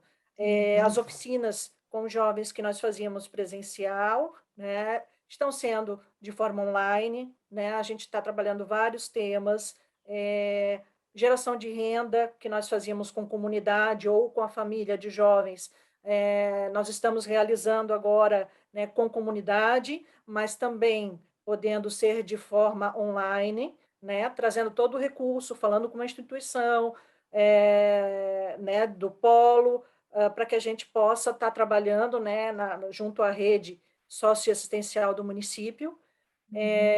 Então, eu vejo que a gente teve muita evolução. Para mim, eu acho que para o Expro nós tivemos uma evolução muito grande. A gente teve meio que uma crescida, assim, aí não estou dizendo, teve queda, com certeza, como todas as instituições em relação, né, ao número de jovens, suspensão de contrato de trabalho e etc., tá? Mas agora a gente já conseguiu retornar e está retomando aos poucos todas essas situações. E além dessas, outras a mais que antes não estavam sendo pensadas, tá? E que agora a gente, com a pandemia, veio e a gente está começando a realizar. Então, assim, foi uma crescida, assim, uma evolução, um aprendizado muito grande. Então, eu vejo que a gente teve evolução nesse sentido.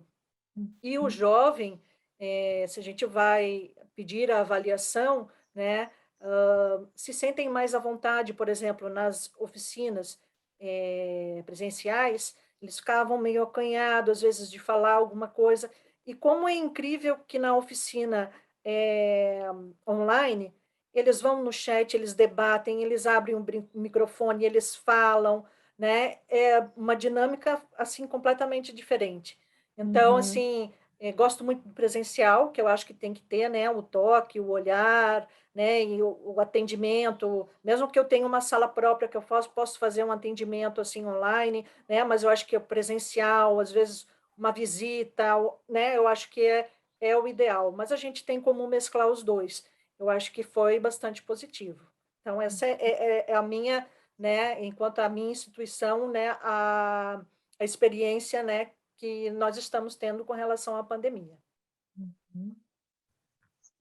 Legal, Graziela. A Aline trouxe que tivemos que nos reinventar para manter o vínculo e a qualidade, né? E quais foram as reinvenções e quais vão continuar, né? O que vai continuar sendo adotado, que foi interessante, que foi implementado na pandemia e que faz sentido nesse retorno pós-pandêmico que a gente deve começar a ter aí. E um questionamento que a Josiane trouxe é se esses jovens conseguiram acessar essas novas tecnologias, principalmente os em vulnerabilidade. E essa é uma preocupação, né? Como que foi o acesso desses jovens? Então, a Graziela trouxe que teve uma diminuição de contratos de trabalho, né? No geral, mas como é o acesso desses jovens às novas tecnologias? Qual a experiência de vocês nesse sentido? Assim, no início nós tivemos foi feita uma pesquisa a toque de caixa com todos os jovens, né, para ver a possibilidade deles estarem acessando, de ter o acesso à internet, aonde residiam, né, ou ter a possibilidade de ter esse acesso através de celular, a plano, né, o plano esses planos de operadora, né, então foi feita toda essa pesquisa, né, então aqueles que nós identificamos, nós temos a grande maioria, né, eles continuam assistindo de forma EAD as aulas, né, aos treinamentos. Tivemos uma minoria, né, que daí nós tratamos com abono calamidade, mas a gente vai fazendo o acompanhamento desse jovem, né, que não consegue estar na plataforma, né, e alguns agora estão recebendo os chips, o chip de celular, e isso é um projeto, né, do Expro com uma empresa parceira, né, para dar essa oportunidade, porque as empresas também se mexeram e se movimentaram com relação a isso. Tá? E nós temos também um programa que agora está no Brasil acontecendo, já acontecia nos polos, formação para o mundo do trabalho, onde os jovens fazem um curso, né, um treinamento, antes deles ingressarem no mercado de trabalho. É um curso preparatório, onde eles ficam no nosso banco de dados, né, para participarem de processo nas empresas. Então, esses jovens, como que nós estamos fazendo? Alguns estão com chips, com um chip, aqueles que conseguem acompanhar normalmente e tenham acesso à internet, e outros nós também temos um projeto que nós conseguimos comprar tablets, e aí está sendo feito uma entrega e devolução desses tablets durante esse período de realização desse curso. Tá? Então, não é um número muito grande, são turmas fechadas que envolvem jovens de todo o Brasil, né? Mas tem 6 lá em Cascavel, tem 6 em Joinville, tem 6 em Florianópolis, por exemplo, né? Aí forma-se uma turma só, mas cada polo tem esses 6 tablets e faz, né, esse controle de entrega e devolução, né, dos tablets para esses jovens. Né? Então, a gente está funcionando dessa forma. Legal, obrigada pela sua contribuição. A gente teve aqui a Aline dizendo que uma minoria teve dificuldade de acesso, né? Jovens que não tiveram, não têm, com todo o cuidado, respeitando as normas, eles continuaram frequentando a FUCAS para fazer o curso. E o Bruno traz que concorda com a evolução, né? Mas do ponto de vista, a pandemia prejudicou os jovens de diversas formas. O acesso à internet e equipamento de qualidade é escasso, a realidade das comunidades é bem diferente. Falta muitas vezes acesso à informação, inscrições e vagas. Vejo muita dificuldade para a utilização das ferramentas e aproveitamento é baixo no EAD. Legal o seu olhar também, Bruno. Eu acho que é um desafio, né? Eu estou, por exemplo, muito acostumada a facilitar cursos presenciais, e há 2 anos eu era professora, há 2 anos não estou mais, eu estou gerenciando projetos, então é um desafio também você estimular a participação. Eu acho que tem avanços e desafios, né? Mas a reflexão que fica é o que vai continuar nessa volta, o que faz sentido continuar existindo. Alguém mais quer abrir para fala? Senão eu vou para o último bloco de perguntas. Pode falar, Daniel. Último bloco de informação. Bom, não, só queria fazer um apontamento. Compartilho das observações da Grazi, tá? Semelhança, pelo menos FAEP-Sul, acho que proporcionou uma nova dinâmica, né, processo. Nós temos turmas Florianópolis, Tubarão e Braço do Norte, então tem uma troca muito bacana que nos possibilitou uma dinâmica de interação com os jovens nessas outras unidades. Claro que tem uma particularidade aí, há uma facilidade nos cursos de gestão, né, de aprendizagens que envolvem gestão. O curso de assistente administrativo é possível realizar online, né, adequá-lo a esse momento. Acho que foi muito válido num processo, e aí falando o olhar do educador, né, e principalmente das instituições, que no passado havia uma grande resistência do uso dos equipamentos, né, em sala. Claro, havia distração e tal, mas mesmo os educadores não potencializavam esse uso para as atividades. E a pandemia mostrou como os jovens podem realizar rapidamente, acessam aplicativos, desenvolvem atividades, gravam vídeos, enviam fotos. Então, acredito que isso também trouxe um benefício para eles a partir, pensando só no celular, aqui restringido ao celular, de uma observação desse dispositivo como uma ferramenta, como um instrumento. Então, isso foi muito interessante. Claro que nós, como entidade qualificadora, precisamos, né, também trazer esse olhar, potencializar, mostrar para eles esse sentido. Então, eu compartilho, né, estou aqui na torcida que a lei possa sofrer os ajustes para liberar, né, uma margem, uma porcentagem do ensino EAD, que hoje ele é permitido, mas em locais que não tenham a oferta, né, que não tenham uma sede de uma entidade qualificadora, então há uma porcentagem que pode ser EAD. Fora isso, né, voltamos 100% presencial a partir de janeiro. E uma segunda observação para resgatar é sobre aquela questão, a fala sobre o mapa, a localização das entidades qualificadoras e a distribuição dos jovens. Ali precisa ser feita uma reflexão, pois as entidades qualificadoras, nesse processo, elas muito mais contribuem com, vamos lá, com um valor agregado no sentido do recrutamento, né, de muitos parceiros encaminharem um perfil de jovens, as entidades com seu banco de dados recrutam e encaminham, mas a seleção quem faz é a empresa. Então, eu não sei o quanto, tá, essa é a questão, né, tensionar, o quanto as entidades qualificadoras deslocando ou desenvolvendo polos, por exemplo, falando de Florianópolis, né, instituindo polos no sul ou no norte da ilha, vai trazer um reflexo, sendo que a empresa que selecione, ela seleciona mediante a área geográfica dela mesma, né, para o deslocamento do jovem. Então, está muito mais relacionado à localização da empresa do que à localização da entidade qualificadora. Então, essa é a questão para se pensar nesse sentido. Mas, claro, por exemplo, nós estamos com o foco, principalmente em empresas de tecnologia, Sapiens Park. Puxa, se todas as empresas ali no Sapiens, claro, ela tende a contratar jovens na região de Canasvieiras, Cachoeira, né, e outras. Ter um polo ali vai facilitar muito mais para esse jovem. Mas é nesse sentido, né, muito mais ligado à empresa do que a entidade, o local da entidade qualificadora. Acho que era essa observação das falas que eu queria comentar, trazer. Eu falo demais. Vai lá, Daniel. Outra relação sobre né, o nosso desempenho como entidades qualificadoras. Qual é o grande desafio? Acho que a Grazi trouxe ali as questões de metodologia, da didática, de como potencializar esse momento que foi agora com pandemia, né? Todo um período de aprendizado, de transformação. Eu acho que pela manhã conversamos, eu até brinquei, né? Que quando iniciamos a aprendizagem no remoto, puxa, cada barulho, a internet deu problema, a gente ficava com o cabelo em pé.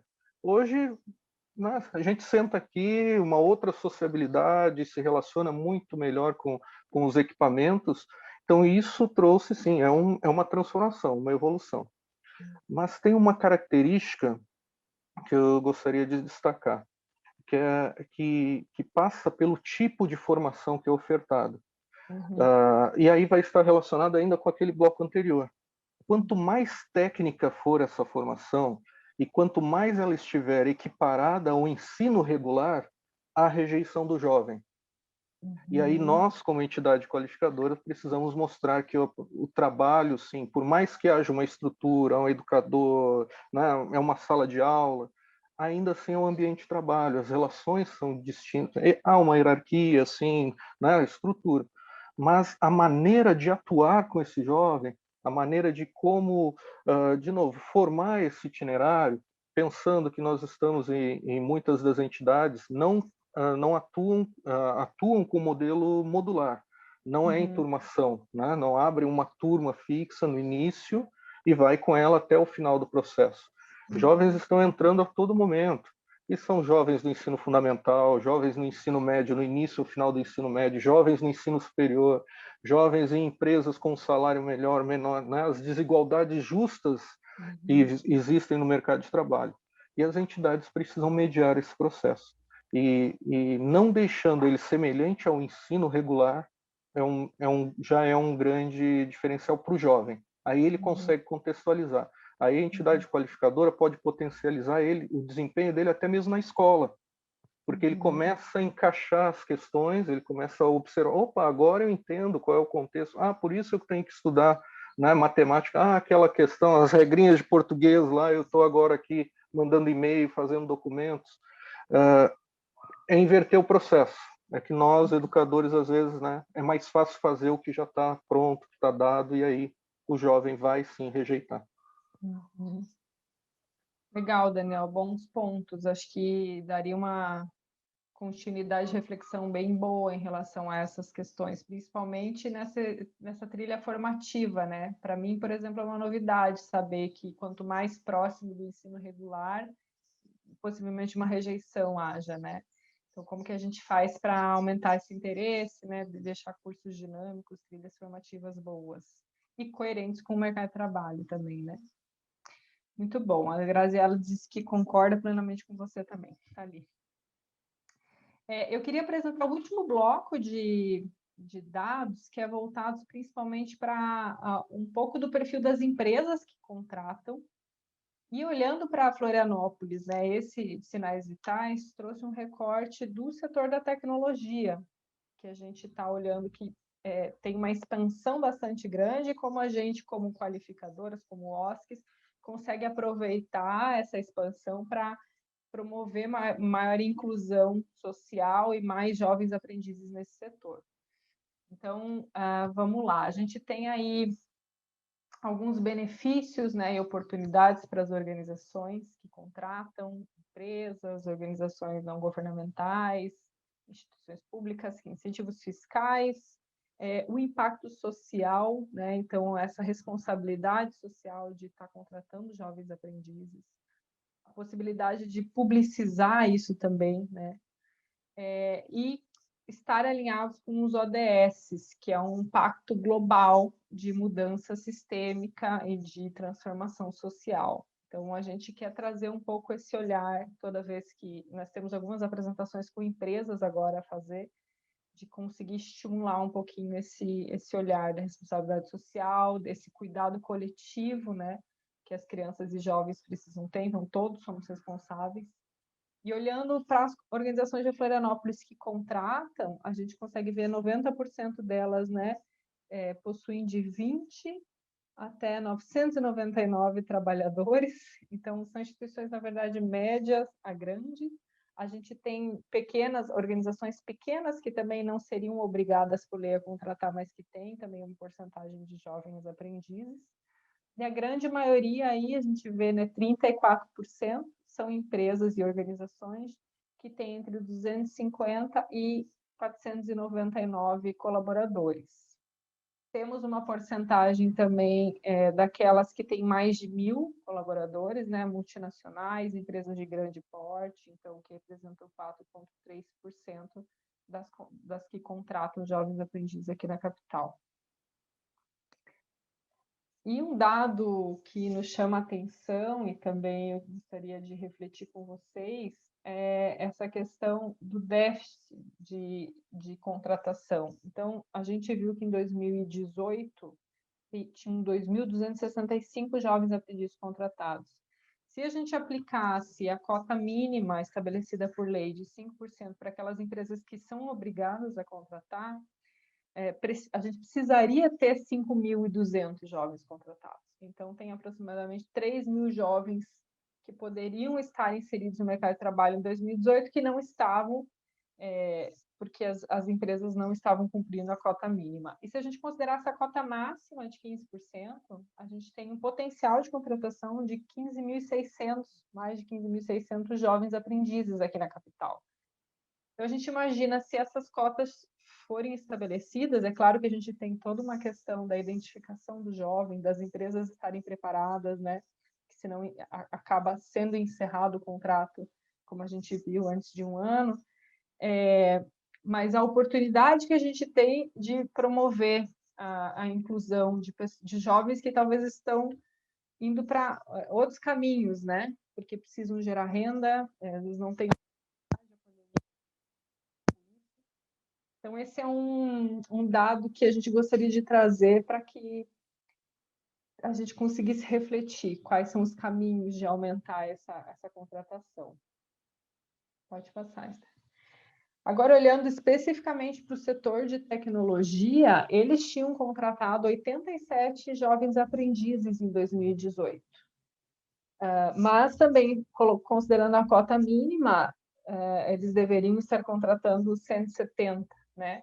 E a cota máxima com potencial aí de 511 jovens sendo contratados. Então, metade apenas, né? Um pouquinho mais daquilo que precisaria estar sendo contratado de jovens existia mesmo em 2018. Então, também é uma questão, né?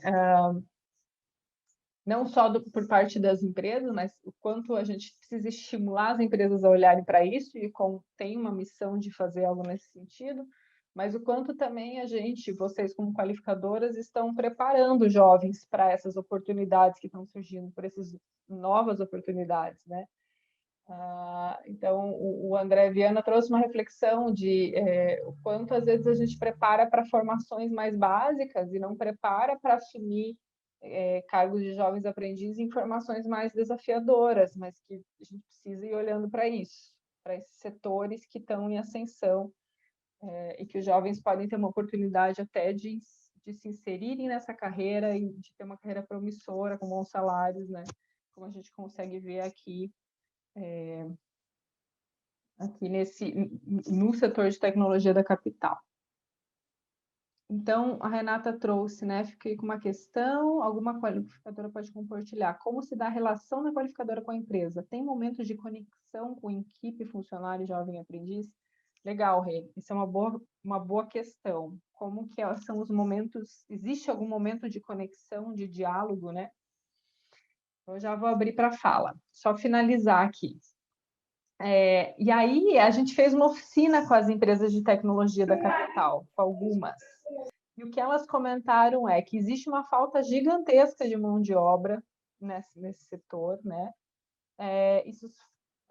E muitas desses setores ou desses cargos são pouco conhecidos pelos jovens. Então, faz com que o jovem aprendiz procure aquelas áreas já que são tradicionais, que têm familiaridade, a exemplo do comércio, turismo e administração. É preciso apresentar à população o nosso polo tecnológico e colocar no coração das crianças e dos jovens a vontade de trabalhar nessas empresas. Então, quanto os jovens conhecem que isso é realmente uma possibilidade de caminho para eles, né? E isso é apresentado pelas qualificadoras, pela sociedade de uma maneira geral. Então, uma questão da visibilidade de oportunidades. E alguns desafios que essas empresas de tecnologia comentaram nessa inserção. Então, uma comentou, né, que já tivemos situação de jovens aprendizes em vulnerabilidade que não se conseguiam se ver atuando em espaços como de empresas de tecnologia, por não se sentirem capazes e por não se verem representados. Outra empresa, né, levar um menino ou uma menina preta da periferia e afirmar que eles podem transitar em espaços de tecnologia na nossa cidade é fantástico, né? As OSCs têm uma função de desconstruir estes muros. A barreira da periferia é muito dura de ser quebrada, pois ela não é física, é social, é uma barreira cultural que é imposta. E que é importante mostrar, Volt. E daí elas também fizeram uma autocrítica, no sentido de que é importante aceitar que ainda não acertaram a receita para a inclusão desses jovens no setor, que estão testando alguns caminhos, mas que estão abertos a construir e ajustando a rota. Então, as que vieram também estavam mais interessadas, né, em debater esse assunto, mas esses são alguns pontos. O desafio de incluir jovens que consigam se enxergar, que consigam se sentir capazes de atuar, a barreira, né, cultural, social, e o quanto essas empresas estão abertas a realmente experimentar, dialogar e tudo mais. E a Stephanie complementou, né, que quando a gente fez oficina com jovens aprendizes, apenas um disse que gostaria de trabalhar no setor da tecnologia, os outros disseram que não sabiam o que se fazia nesse setor. Então, aí tem uma questão, um desafio coletivo, né, já que é o setor que mais tem crescido na capital. Pode passar, Esther.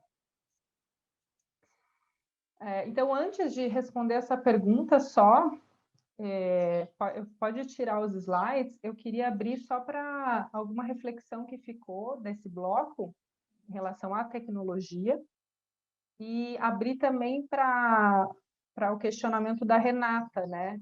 Se tem algum momento de conexão entre equipe, funcionário e jovem aprendiz que as qualificadoras promovem.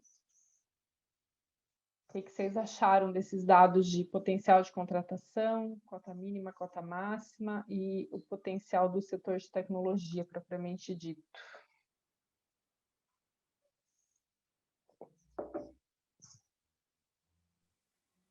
Calma, um de cada vez. A professora Paula levantou a mão, o Daniel também. Mas pode ir, né? O Daniel já está com a fala aberta? Posso? Por favor, professora. Vai lá, Daniel. Não? Então, na verdade, é só provocar, tá? A partir da fala do André Viana, sobre a questão das qualificadoras talvez ofertarem cursos muito básicos para uma demanda, né, e oferta ali das empresas e, claro, essa formação do jovem fica aquém das oportunidades dadas.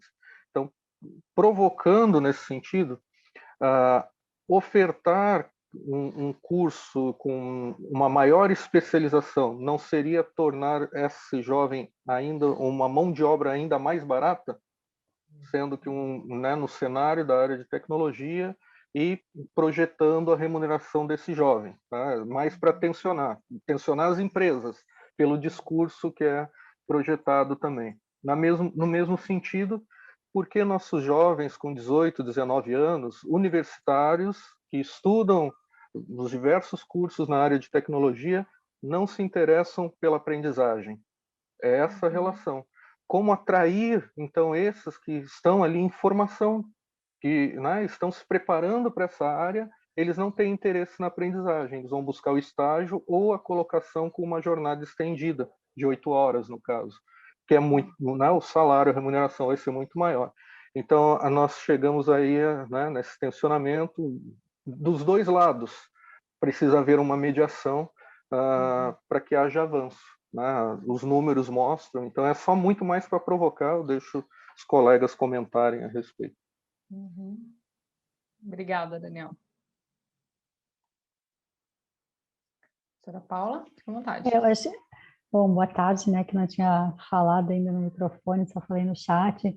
Obrigada a presença aqui de todas e todos, e dizer assim que me intriga bastante mesmo, desde o primeiro contato com os dados, esses gaps, né, que a gente vê de potenciais, tem muito potencial, tanto nas empresas, nos jovens, quer dizer, tem entre as qualificadas, quer dizer, todo esse arranjo, esse sistema, né, tem um potencial gigantesco, apesar de todos os desafios das mudanças que a gente falou aqui, né, então eu fico pensando como é que a gente se articula mais, né? Assim, eu acho que um pouco esse é o papel das qualificadoras Prodecon, o papel também das organizações empresariais aí que querem avançar, que querem, como eles disseram ali, né? Não tem a receita, a gente está tentando. Então, acho que é meio por aí, nesse trabalho que a gente precisa de seguir compreendendo, articulando mais e mais e também testando. Que eu penso tem muito isso também, um certo componente de experimentação que a gente pode ter, como o Tech Trampo e outros projetos, em que a gente vai entendendo também isso que o Daniel falou ali, que tem muitos, agora eu esqueci a palavra que você usou, não sei se foi dilemas, Daniel, mas assim, tem enfim, como é que a gente vai encontrando saídas, né, para esses dilemas que aparecem. Então, assim, minha questão, né, que eu acho que está ali já colocada, que é essa questão que vem em seguida, é o que nós aqui, que já, né, somos parte desse ecossistema, vamos chamar assim, junto com os segmentos aí empresariais, as suas mudanças, e também me pergunto, né, do poder público, quem, seja na prefeitura, governo do estado, precisa também se envolver nessa conversa, pensando a questão das políticas de juventude e as políticas de trabalho e renda, e para que essa conversa siga, né? Tanto em termos de planejamento, de metas, de indicadores que a gente possa acompanhar, como o ICOM, como governos, empresas. Então, como é que a gente segue gerando e trabalhando com os dados, e por outro lado, como é que a gente vai testando novos modelos de formação, de inserção, de capacitação e por aí vai, né? Então, essas minhas angústias, eu sei que não tem uma resposta, mas que a gente precisa seguir, né, experimentando. Eu já aproveito para dizer que eu vou ter que sair daqui a pouquinho mesmo, às 16, porque eu tenho uma outra reunião, então eu vou ter que deixá-lo, se a conversa não terminar até às 16, mas muito obrigada, até mais. Obrigada, professora. Acho que a gente consegue encerrar aí no máximo 16h05. A gente quer encerrar um pouco antes. E acho que essa provocação que fica, né? Como a gente consegue continuar caminhando, estabelecendo diálogos entre qualificadoras, empresas, sociedade civil? Quais são os caminhos? Então, aqui, né? Como a sociedade civil organizada, poder público e empresas podem se unir para gerar oportunidades para nossos adolescentes e jovens, né? O que a gente faz para melhorar esses cenários? E realmente não tem receita, mas eu queria escutar reflexões, né? A gente tem um cenário muito desafiador, de contexto socioeconômico agora no Brasil. E a gente tem um desafio coletivo, todos somos responsáveis, né? O que vocês veem de caminhos aí para a melhoria desse cenário? Bom, eu penso que nós temos que reunir esse povo todo que está aqui, né? E realmente discutir, levar para frente. E nós temos aqui o fórum, né, da aprendizagem e o fórum de erradicação do trabalho infantil. Eu acho que tem que unir as forças, né, e a gente junto com as empresas, né, e as pessoas que realmente estão interessadas, as OSCs, e começar a debater e ver estratégias, né, para que a gente consiga avançar nesse sentido. Eu vejo que é dessa forma. Aqui, se me permite, acho que a Renata colocou se a gente tem algum contato, né, da empresa, funcionários, jovens, né, o aprendiz, colocando a experiência do Expro, né, nós temos sim, no momento que nós realizamos a visita técnica, se for uma avaliação de desempenho, de desenvolvimento do jovem no trabalho, né, há um feedback, né, junto com o jovem, né, e gestor, e muitas vezes nós temos o projeto de olho no futuro. Então, muitas vezes nós convidamos, né, pessoas da empresa, ou o gestor, ou outras pessoas que fazem parte da nossa empresa, né, das nossas empresas parceiras, para vir até o Expro e estar falando sobre o seu trabalho, né, dentro daquela empresa. Então, esse projeto de olho no futuro, ele acontece todos os anos. Então, né, nós temos um contato mais dessa forma. E temos, né, era para já ter colocado em funcionamento, ter colocado para acontecer, né, uma forma de nós estarmos reunindo as nossas empresas parceiras para um seminário ou, né, uma conversa, assim como nós estamos tendo aqui, né, e falar de todas essas situações, né? Então é um projeto que a gente tem também, né, de estar fazendo algumas intervenções, né, com as empresas parceiras, não só em visita técnica, não só falando do jovem, né, não só no de olho do futuro, mas que a gente possa discutir outros assuntos também, né, que são relevantes tanto para os jovens, quanto para nós, quanto para a sociedade, né? Então, reunir esses gestores, né, num lugar só, para que a gente possa tratar desses assuntos. Maravilha, Graziela, obrigada. Quem mais pode trazer sua experiência enquanto qualificadora? Ou caminhos, né, de estreitar diálogos? A gente não é empresa formadora, né? Somos uma OSC que tem bastante jovens aqui necessitando dessas vagas. E só queria contar uma experiência que a gente teve em 2019, que foi muito legal, foi com a Celeste, que é a Renapse.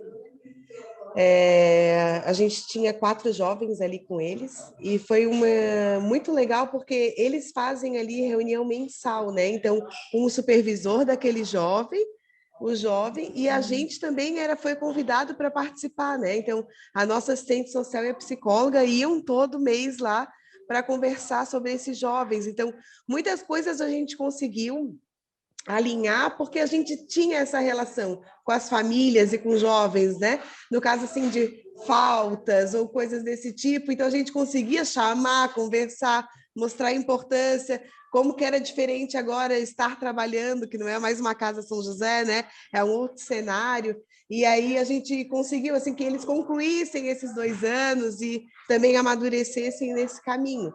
Então, foi uma experiência bem legal que a gente teve ali. A gente tem jovens em outros locais, né, hoje, no decorrer desses anos, mas foi ali que a gente teve a abertura para fazer esse tipo de trabalho. Foi uma experiência bem legal. Só para estar compartilhando aí com vocês. Muito bom, muito obrigada. Se todos os contratantes fossem assim, né? fazer reuniões mensais, acho que seria interessante. Então, quais são as boas práticas, né? E, professora Paula, eu concordo contigo, né? O quanto tem oportunidade de vaga nas universidades e será que esses jovens se veem atuando como jovens aprendizes lá também, né? E a gente tem um polo, muitas universidades aqui na capital, né? Na capital.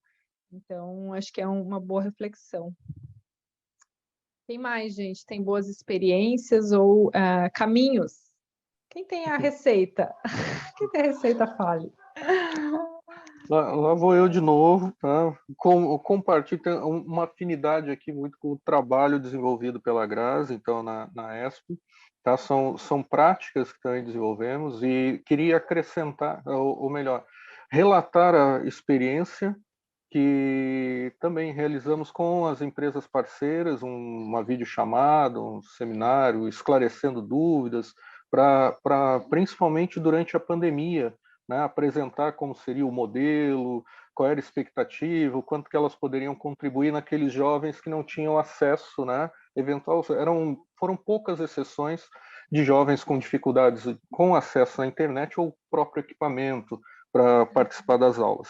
Além disso, então, acrescento, realizamos trimestralmente as avaliações, né? Tanto o jovem avalia a entidade qualificadora, o educador avalia o jovem, e a empresa também avalia, né, o jovem. E isso gera um feedback, mesmo que breve, mas permite um contato com a empresa, ou com o setor do RH, ou com o supervisor desse jovem. Então, essa é uma das práticas também adotadas por aqui, só para acrescentar, né, posso acrescentar um ponto no que a Grazi já comentou. Uhum. Muito bom, Daniel, muito obrigada. A gente fez um esforço de trazer empresas para a oficina, mas não é o jeito da temática, né, do chamariz do seminário, acho que não é o que ainda interessa. Então, a gente tem agora rodadas de apresentação com empresas da CAT, e a gente quer levar para outras associações, né, outros grupos que reúnem empresas, para conseguir promover esse debate também, mostrar esses gaps e trazer delas quais reflexões e quais caminhos. Mas seria incrível ter nesse ambiente também empresas, para que a gente conseguisse dialogando. Então, acho que fica o desafio para vocês, né, de promover esses ambientes de diálogo com as redes, né, de vocês. Queria ver se tem mais alguém que quer trazer uma fala nesse sentido, de caminhos, experiências para compartilhar. Aproveite. Esse é o momento. E aí, para a gente ir encaminhando para o final também. Então, queria abrir aí para se tem mais alguém, né, que quer trazer. Thaís, Bruna, Helenice, Vera, Emanuele, Josiane, enfim, o mesmo pessoal do ICOM.